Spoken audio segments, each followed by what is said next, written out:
Jekk il-gvern ikompli għaddej bil-liġijiet tal-ippjanar veru jkun arroganti, dan il-pajjiż ġabuh mandra u huwa biss eżerċizzju malin li lanqas diskussjoni dwaru maridu.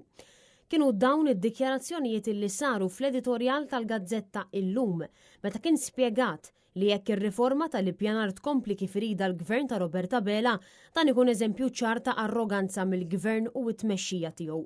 L-editorjal jispjega li l-arroganza tal-gvern mhix biss li jinjora lin-nies imma li jaqdi l-interessi biss ta' min għandu l-poter tal-flus, fejn spjega li minkejja li s-settur tal-iżvilupp iħalli ħafna flus fl-ekonomija Maltija ma jfissirx li l-gvern għandu jagħti l-poter kollu lill-iżviluppaturi.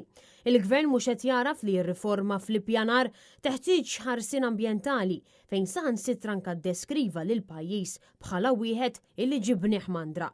L-editur spjega kif lura f'Ġunju tal-2024 meta l-gvern ta' Abela tnaqritlu l-maġġoranza li kellu għal waħda ta' 8,000 vot, Abela kien qal li jrid jirrispondi għal weġġat tan-nies fosthom anke r-rabja dwar il-kostruzzjoni. Iżda minflok il-Prim Ministru sena wara daħal riforma li b'mod mill-aktar ċar tgħin lil dawk li l-aktar igawdu mill-kostruzzjoni ikomplu jikbru.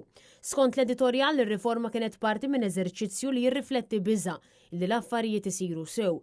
Bl-editur jispjega li l-ħsieb wara l-introduzzjoni ta' dawn l-abbozzi tant kien malin li l-Gvern Laburista lanqas rid li t-tibdiliet jgħaddu mill-istadji ta' diskussjoni tal-Parlament Malti.